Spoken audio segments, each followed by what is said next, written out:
আসসালামু আলাইকুম। Hello everyone. Vector ক্যালকুলাসের খুবই গুরুত্বপূর্ণ টপিক স্ট্রোকসের উপপাদ্য। এটা আমরা আলোচনা করব। তো স্ট্রোকসের উপপাদ্য বুঝতে গেলে আমাদের একটা উদাহরণ দিয়ে আপনাদের বুঝাই যে এই যে এপাশে প্যারাশুট। প্যারাশুটের কথা যখন আমরা চিন্তা করি তখন দেখেন যে প্যারাশুটের উপরের তলটা কিরকম? আঁকা-বাঁকা, উঁচু-নিচু না? আর এই যে এখানে একটা বর্ডার আছে প্যারাশুটের। ঠিক আছে? এই আঁকা-বাঁকা তলের সরাসরি ইন্টিগ্রেশন করা কিন্তু খুবই কঠিন। এইজন্য স্টোকসের উপপাদ্য কি বলছে? যে এই আঁকা-বাঁকা অংশের ইন্টিগ্রেশন যা হবে আ সেটা হচ্ছে যে এই যে লাল বর্ডার বরাবর লাল বর্ডার বরাবর এর ইন্টিগ্রেশনের মান একই হবে। অর্থাৎ আমরা যদি এই যে বাঁকা অংশের ইন্টিগ্রেশন যা নিব এই লাল লাইন বরাবর বর্ডার সি সীমানা বরাবর তার ইন্টিগ্রেশনের মান ঠিক একই আসবে। এটাই হচ্ছে স্টোকসের উপপাদ্যের মূল কথা। তো এখন আমরা এই পাশে এই যে গাণিতিক রূপটা দেখেন। আচ্ছা, গাণিতিক রূপ দেখার আগে আমরা যে ব্যাখ্যাটা লিখি সেটা কিভাবে লিখবো? এই যে এইভাবে। আচ্ছা, এটা হচ্ছে মূল কথা। তল সমাকলনকে রেখা সমাকলনে রূপান্তর করা। এই যে তলটাকে রেখা সমাকলনে রূপান্তর করা। এখানে হচ্ছে এই যে এই সি বর্ডারটা হচ্ছে এই যে এই লাল বর্ডারটা। ঠিক আছে? আচ্ছা, আমরা মূল তত্ত্বটা কিভাবে লিখবো? ধরি সরল আবদ্ধ বক্ররেখা সি দ্বারা পরিবেষ্টিত খোলা ও দুই পৃষ্ঠন যুক্ত একটি তল এস। এই তল এস যেটা কিনা সি বক্ররেখা দ্বারা আবদ্ধ আর যার অভিক্ষেপ বলতে এই অংশটা ছায়া অংশ নেওয়া হয়েছে যেটা কিনা এক্স ওয়াই তলে অবস্থিত আর তল বিশিষ্ট। হ্যাঁ, এই আর তল বিশিষ্ট আর এটা কি হচ্ছে গামা। এটা হচ্ছে তার বর্ডার সীমানা। এই আর তলের সীমানা হচ্ছে গামা। এস তলের ক্ষুদ্র অংশ হচ্ছে ডিএস। আমরা চিত্রটা মনে রাখবো, চিত্র আঁকাবো যেইভাবে ঠিক সেটারই ব্যাখ্যা আমরা মূল তত্ত্বে লিখবো। কোনো এক্সট্রা করে মুখস্থ করার কোনো দরকার নাই। এস তলের ক্ষুদ্র একটা অংশ নেওয়া হয়েছে ডিএস। এস তল যেহেতু বাঁকা তাই এই ক্ষুদ্র অংশটাও বাঁকা আর এর উপর লম্ব হচ্ছে ইটা ক্যাপ। এটা হচ্ছে একটা লম্ব একক ভেক্টর। আচ্ছা, এখানে আমরা পরিচয় দিই যে এই যে এ ভেক্টরটা কি? এ ভেক্টরটা হচ্ছে এস তলের উপর একটা ভেক্টর নেওয়া হয়েছে। সেটা হচ্ছে আমরা যেহেতু প্যারাশুট নিয়ে কাজ করতেছি সেটা হবে বাতাসের বেগ হতে পারে। এটা একটা ভেক্টর ক্ষেত্র। অথবা যদি পানির মধ্যে হতো তাহলে কি হতো? পানির প্রবাহের দিক হতো। তাহলে এ ভেক্টরটা যেহেতু 3 ডাইমেনশন তাই এ ভেক্টরটাকে আমরা কি লিখব? a1 i cap plus a2 j cap plus a3 k cap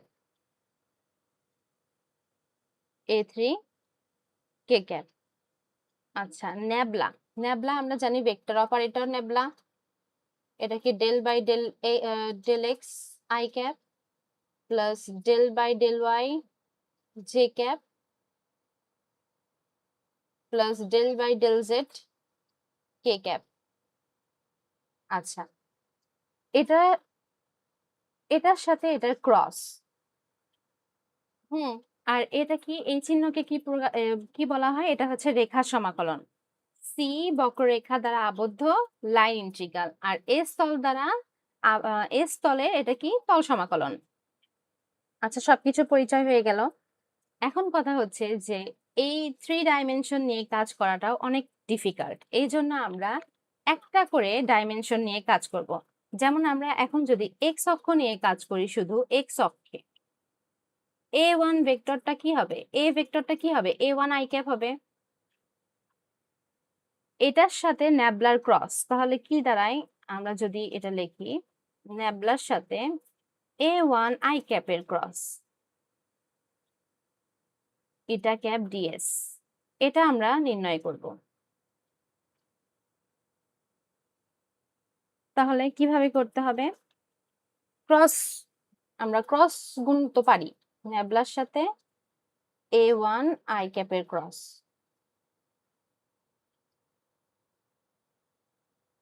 গুণ করবো এখন i j k নির্ণায়ক পদ্ধতিতে। তাই না? ডেল বাই ডেল এক্স, এটা আমরা কিসে নিচ্ছি? ন্যাবলার। ন্যাবলার আই বরাবর, জে বরাবর কি ডেল বাই ডেল ওয়াই, আর কে বরাবর হচ্ছে ডেল বাই ডেল জেড। আর A1 ভেক্টর শুধু আই অক্ষ বরাবরই, আই ডাইমেনশন বরাবরই আছে। ওয়াই অক্ষ বা জেড অক্ষ বরাবর A1 এর কিন্তু কোনো উপাংশ নাই। ঠিক আছে?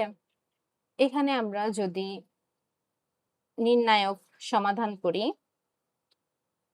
আই বরাবর সারি কলাম বাদ দিলে 0 মাইনাস এটার সাথে এটার গুণ, এটার সাথে এটার গুণ, মাইনাস সূত্রে জে ক্যাপ, সারি কলাম বাদ দিলে কি আসে এখান থেকে? এটা 0 minus del A1 by del Z plus K cap,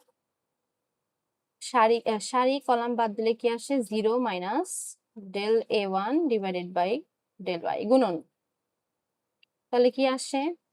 এখানে মাইনাস মাইনাসে plus del A1 by del Z J cap minus del A1 by del Y K cap, ন্যাবলার সাথে A1 আই ক্যাপের ক্রসের ভ্যালু এটা।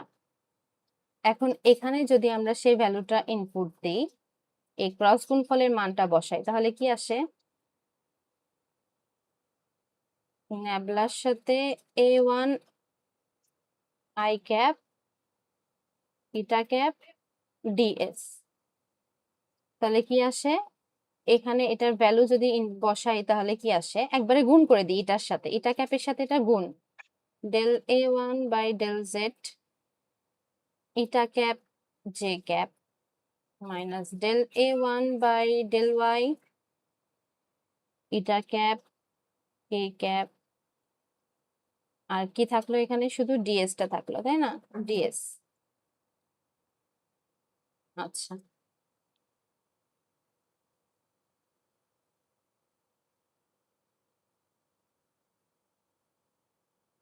হুম, এখন এই যে এন ডট জে এই ভ্যালুটা, এন ডট জে এই ভ্যালুটা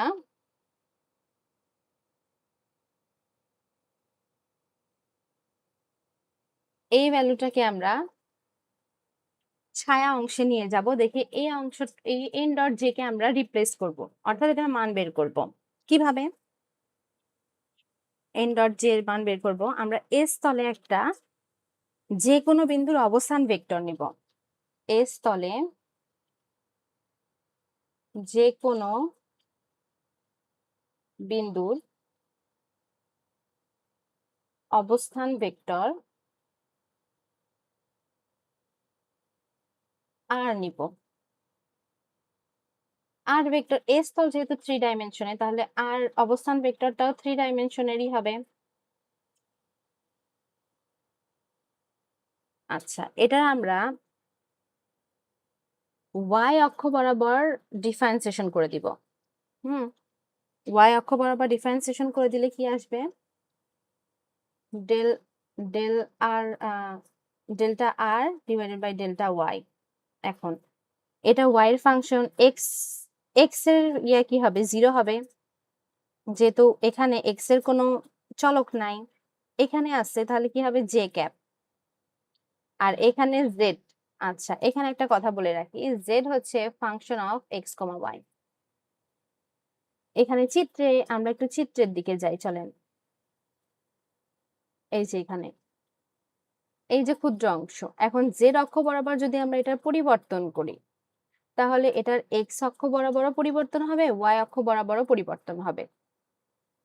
ঠিক আছে, ধর এখানে তখন হয়ে যাবে এটা, তাহলে এটার এক্স অক্ষ বরাবরও পরিবর্তন হয়ে যাচ্ছে, আবার ওয়াই অক্ষ বরাবরও কিন্তু পরিবর্তন হয়ে যাচ্ছে। এই জন্য জেড হচ্ছে function of X comma Y, মানে জেড এর পরিবর্তন করলে এক্স এরও পরিবর্তন হবে, ওয়াই এরও পরিবর্তন হবে। তাহলে এই জায়গায় যখন আমরা পার্শিয়াল নিব, পার্শিয়াল ডিফারেন্সিয়েশন করব, তখন কি হবে? Delta Z by delta Y K cap. X এর কোনো কিন্তু হবে না, কারণ আমরা পার্শিয়ালটা নিচ্ছি ওয়াই এর সাপেক্ষে। তাহলে এটা কি আসলো? Delta R by delta y j cap আচ্ছা, এখন একটা কথা হচ্ছে যে এস তলে এই অবস্থান ভেক্টরের ব্যবকলনের রূপ একটা স্পর্শক রূপে কাজ করবে, যেটা কিনা ইটা ক্যাপের সাথে লম্ব হবে। মানে এই যে এটা হবে সেই স্পর্শক, এস তলের উপর একটা স্পর্শক রূপে কাজ করবে, আর সেটা ইটা ক্যাপের উপর লম্ব হবে। তাহলে এটা লিখতে হবে যে এস তলে delta r cap r vector divided by delta y, S তলে এটা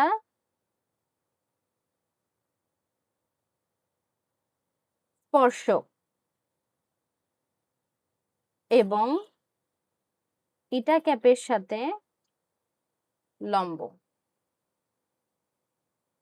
এখন লম্ব হওয়ার শর্ত আমরা অ্যাপ্লাই করব। লম্ব হওয়ার শর্ত কি? ডট গুণফল 0।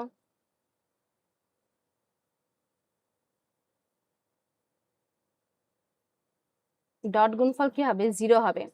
তাহলে এটার সাথে আমরা যদি ডট গুণফল করি, এই যে এটার ডেল্টা আর, তাই না? Delta R by delta Y, এখানে আমরা delta R by delta Y, এটার ভ্যালু যদি আমরা মান যদি বসাই, তাহলে eta cap J cap plus delta Z by delta Y K cap. তাহলে এটার সাথে ডট করলে কি হবে? Eta cap dot J cap plus delta Z by delta Y eta cap dot K cap. আমরা কি বের করতে চাচ্ছিলাম? আমরা বের করতে চাচ্ছিলাম এই যে ইটা ক্যাপ ডট জে ক্যাপের ভ্যালু। তাহলে কি হবে? এটা ইটা ক্যাপ ডট জে ক্যাপটা এই পাশে রেখে বাকিগুলো ওই পাশে পার করে দিলে minus delta Z by delta Y eta cap dot K cap. তাহলে এই ভ্যালুটার মান, এটার মান যদি আমরা ওখানে বসাই, তাহলে কি আসে? যদি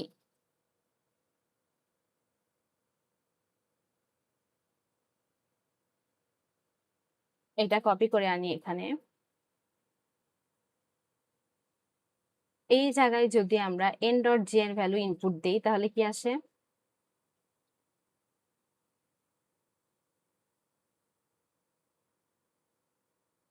delta a one by delta z তো থাকবেই, n ডট j এর ভ্যালু বসানো লাগবে মাইনাস, মাইনাসটা সামনে নিলাম, delta Z by delta Y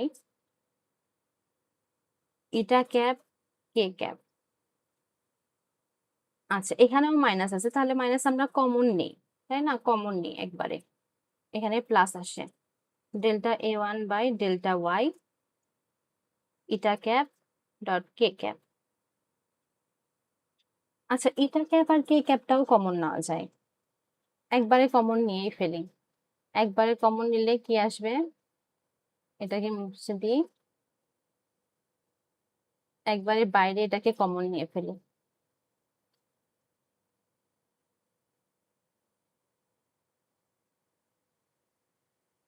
আচ্ছা, এইবার এইবার আমরা এই এস তলেরটাকে আমরা ছায়া অংশে আর তলে নিয়ে আসব। এখন আর তলে একটা কথা আছে, আর তলে কি আছে? এক্স আর ওয়াই আছে। আমরা চিত্রে দেখাই, এক্স আর তলটা শুধু এক্স আর ওয়াই এর মধ্যে, অর্থাৎ এখানে জেড এর কোনো ভ্যালু নাই, জেড বা উচ্চতা থাকে না, ঠিক আছে? তাহলে ছায়া অংশতে যদি আমরা, আচ্ছা, এস তলে আমরা যে ভেক্টরটা নিচ্ছি এ, সেটা ছায়া অংশে যেহেতু আমরা এক্স অক্ষ নিয়ে কাজ করতেছি, সেটা হচ্ছে এ ওয়ান, তাহলে আমরা ছায়া অংশে ওই এ ওয়ানেরই সমতুল্য একটা ফাংশন, সেটা হচ্ছে এফ। তাহলে কি লেখা যায়? এস তলে যেই এ ওয়ান, সেটা কি এক্সও আছে ওয়াইও আছে, আবার function of X comma Y মানে জেড, জেডও আছে, যেটা কিনা ছায়া অংশে আর তলে function of X comma Y, আর তলে শুধু এক্স আর ওয়াই আছে। এখন আমরা কি করব? এই ওয়াই অক্ষ বরাবর এই এফ এর ডেরিভেটিভ নিব, মানে পার্শিয়াল ডিফারেন্সিয়েশন নিব। ওয়াই অক্ষের সাপেক্ষে।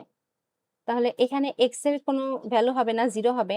ওয়াই এর ক্ষেত্রে কি হবে? Delta a1 by delta y, partial differentiation plus, আচ্ছা এক্স এর তো কিছু হবে না, ওয়াই, জেড অক্ষের পরিবর্তন হবে ওয়াই এর সাপেক্ষে। তাহলে delta a1 by delta z into delta Z by delta y, এটা হচ্ছে পার্শিয়াল।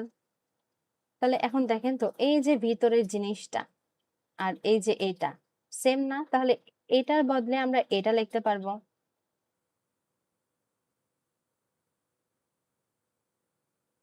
এস ন্যাবলার সাথে a1 এর a1 আই ক্যাপ এর ক্রস এটা ডিএস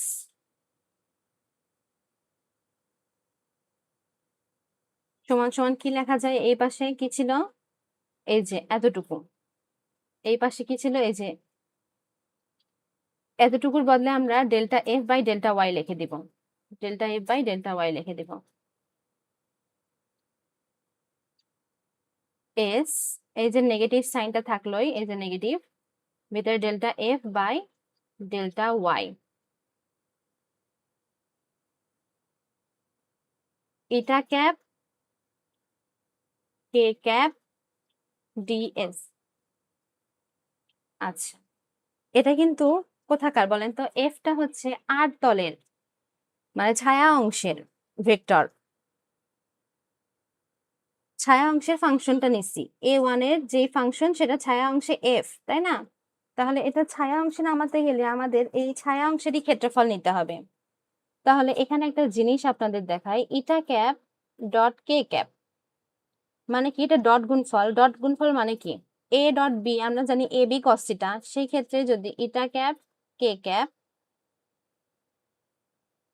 কস থিটা, এই এটার মান কি? 1, যেহেতু এগুলো একক ভেক্টর, এগুলোর ভ্যালু হচ্ছে 1, তাহলে eta cap dot K cap is equals to cos theta, এটা কস থিটা।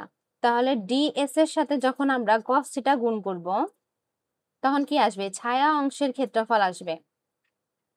এই ক্ষেত্রফল ডিএস ক্ষেত্রফল আর ডি ছায়া অংশের ডি আর ক্ষেত্রফলের মধ্যে সম্পর্কটাই হচ্ছে ডিএস ক্ষেত্রফলের সাথে কস থিটা গুণ করলে আমরা ছায়া অংশের ক্ষেত্রফল পাবো। এটাই হচ্ছে এই দুইজনের মধ্যে, দুই ক্ষেত্রফলের মধ্যে সম্পর্ক। আচ্ছা, এই কস থিটাটা কোন থিটা? এই যে এই ইটা ক্যাপের সাথে আমরা আগে পরিষ্কার করে নিই, দেখাই আপনাদের। ইটা ক্যাপের সাথে এই যে জেড অক্ষ বরাবর কে ক্যাপ কাজ করতেছে, এই এই দুইজনের মধ্যবর্তী কোণ হচ্ছে এই থিটা। ঠিক আছে, আশা করি বুঝতে পারছেন। কিছু মনে না রাখলেও এতটুকু মনে রাখবেন যে উপরের তলের ক্ষেত্রফল বাঁকা অংশের ক্ষেত্রফলের সাথে কস থিটা গুণ করলে আমরা ছায়া অংশের ক্ষেত্রফলটা পাবো। তাহলে এই জায়গায় আমরা কি লিখতে পারবো? এতটুকুর বদলে আমরা ডিএক্স ডিওয়াই লিখতে পারবো। সেটা কি হয়ে যাবে? ছায়া অংশের ক্ষেত্রে। ছায়া অংশের ক্ষেত্রে সেই ক্ষেত্রে আমরা এখানে কি লিখবো? তল ইন্টিগ্রেশন অফ আর, তখন ছায়া অংশের ক্ষেত্রে আর হয়ে যাবে minus delta F by delta Y, আর এখানে থাকবে ডিএক্স ইন্টু ডিওয়াই। এখন আমরা গ্রিনের উপপাদ্যের হেল্প নিব। গ্রিনের উপপাদ্য অনুসারে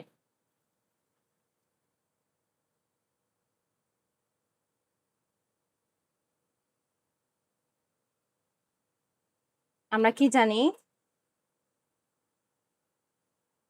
টাও রেখা সমাকলন p dx plus q dy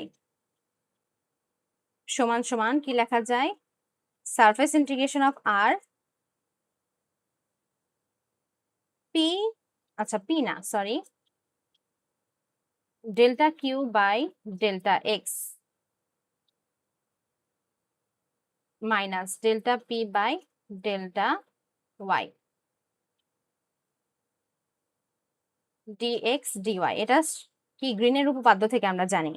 তখন আচ্ছা, এখন এটাকে 1 নাম্বার সমীকরণ, এটাকে 2 নাম্বার সমীকরণ দিলে এটার সাথে আমরা এটা তুলনা করব। কিভাবে তুলনা করব? এখানে দেখেন মাইনাস, গ্রিনের উপপাদ্যে যে minus delta p by delta Y, এখানে কি আছে minus delta F by delta y, মানে পি এফ এর সাথে তুলনা করা যায়। তাহলে কি দাঁড়ায়, এফ ডিএক্স ইজ ইকুয়াল তল সমাকলন minus delta F by delta Y dx into dy. আচ্ছা, আরেকটা জিনিস খেয়াল করেন, এখান থেকে কি বোঝা যায়? এখান থেকে বোঝা যায় যে গামা গামা আচ্ছা, এটা কি আমি টাও বলে ফেলছি? এটা কিন্তু গামা, এটা হচ্ছে গামা, এই সাইনটা।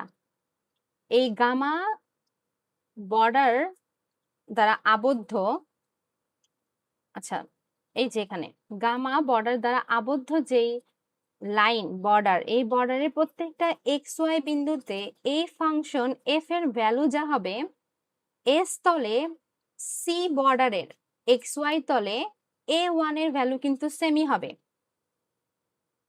বুঝাতে পারছি?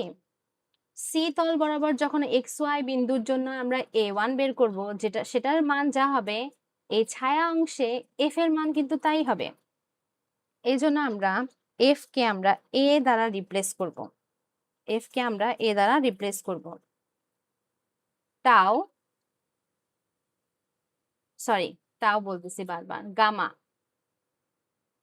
গামা এটা যেহেতু রেখা সমাকলন তাই এই চিহ্ন, এফ ডিএক্স এটাকে কি লেখা যায়, সি।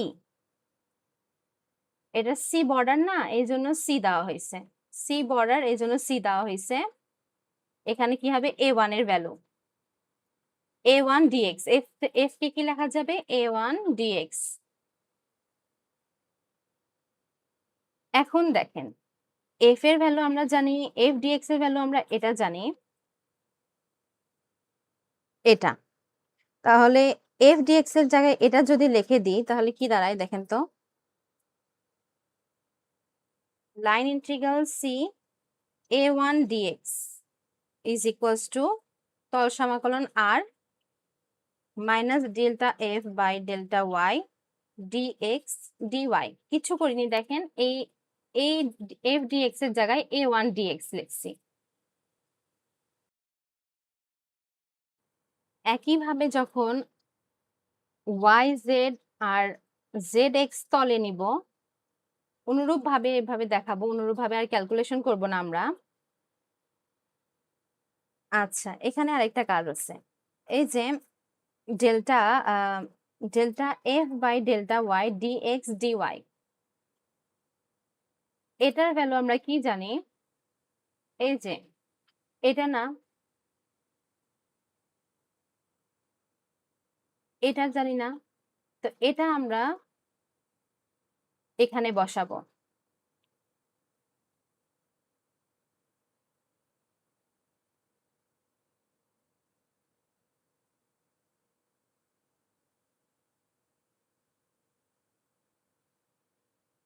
এটার বদলে এটার ভ্যালু আমরা কি পেলাম,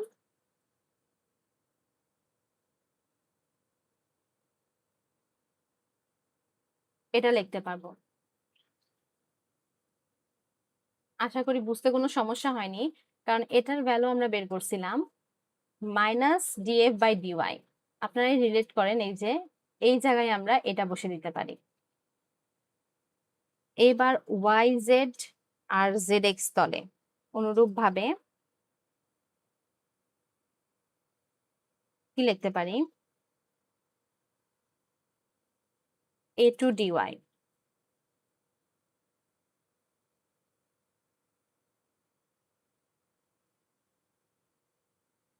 ল্যামডার সাথে এখন এ টু, সবগুলো এ টু, এখানে হবে জে ক্যাপ যেহেতু ওয়াই।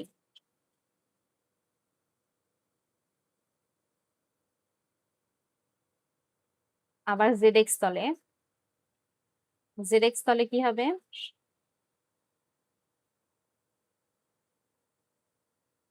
এ থ্রি ডিজেড ন্যাবলার সাথে A3 কে ক্যাপের গুণ ইন্টু ইটা ক্যাপ ডিএস। এখন এই তিনটাকে মার্জ করি, এই যে একটা, দুইটা, 2 নাম্বার সমীকরণ এবং 3 নাম্বার সমীকরণ। এই তিনটাকে একত্রে কি লেখা যায়? এই তিনটাকে একত্রে ন্যাবলার সাথে A1 A2 A3 ক্রস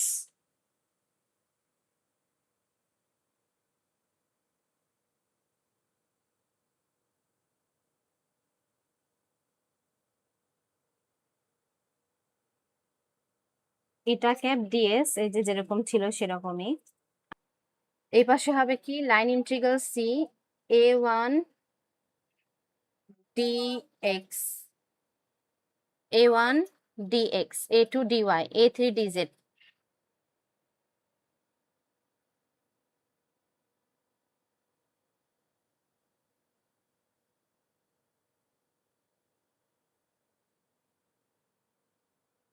বা এস ন্যাবলার সাথে এ এর ক্রস, এটা মানে কি এ ভেক্টর ছিল না, cross into eta cap dot eta cap ds সমান সমান কি লেখা যাবে? লাইন ইন্টিগ্রাল সি, এটাকে A1 A2 A3 কে কি লেখা যাবে? এ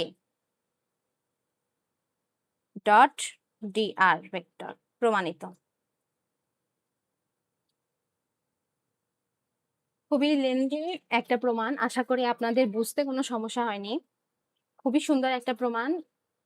বুঝতে না পারলে অবশ্যই আপনারা কমেন্টে জানাবেন, আমি আবার সেই অংশটুকু আপনাদের বুঝাই দিব। ধন্যবাদ।